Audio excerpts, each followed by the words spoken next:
Yeah, just to add a bit on this communication aspect, when you're focusing on the person being interviewed, I think it is also important to focus on the person, the interviewer, as you might call him.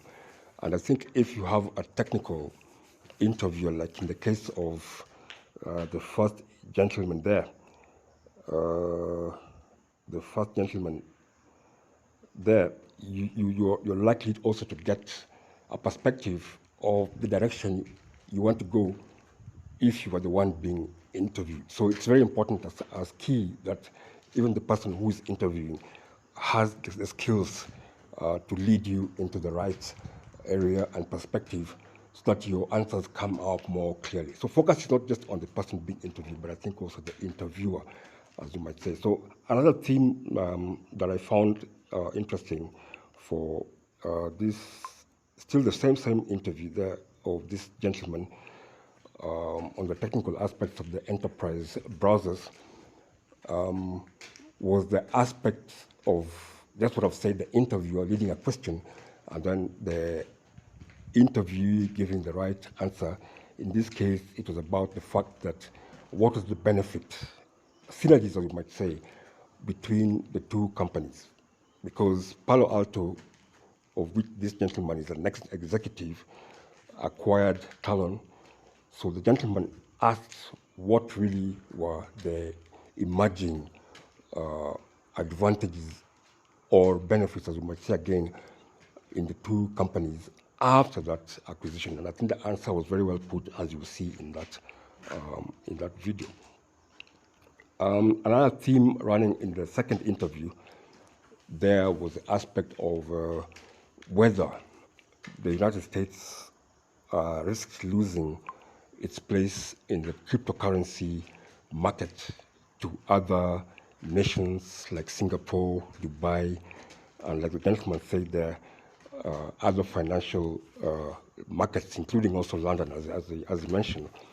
And this question was prompted by the fact that the SEC, the Securities Exchange Commission, as it were, the laws around it seemed not to favor active, participation of these new emerging companies in that market.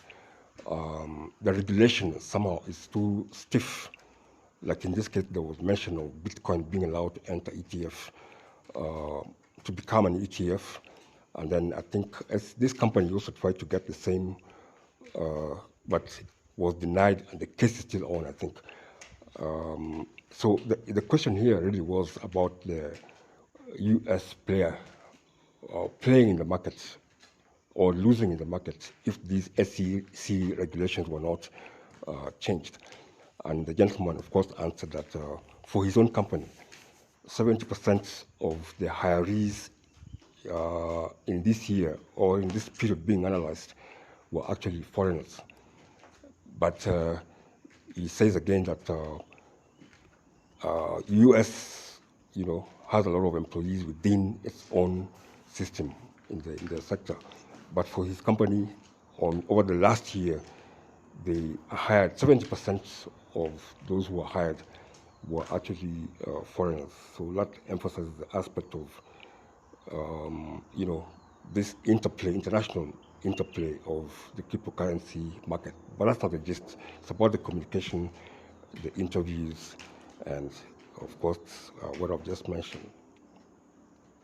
Have all the layers of visibility and control.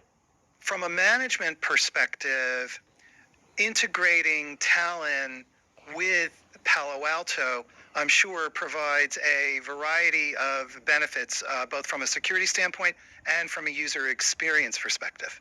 It provides a lot of benefits from security, of course, because you're extending all the best-in-class security capabilities and additional layers of protection for both managed and unmanaged devices. It provides incredible operational simplicity for the enterprise because now they have full visibility of all users on managed devices and unmanaged devices, and they're able to correlate them. If they're accessing sensitive applications and data, you have full visibility and control on that. So the simplicity and ease of use is a crucial component. Simplicity, ease of use, but most important, consistent, best-in-class security.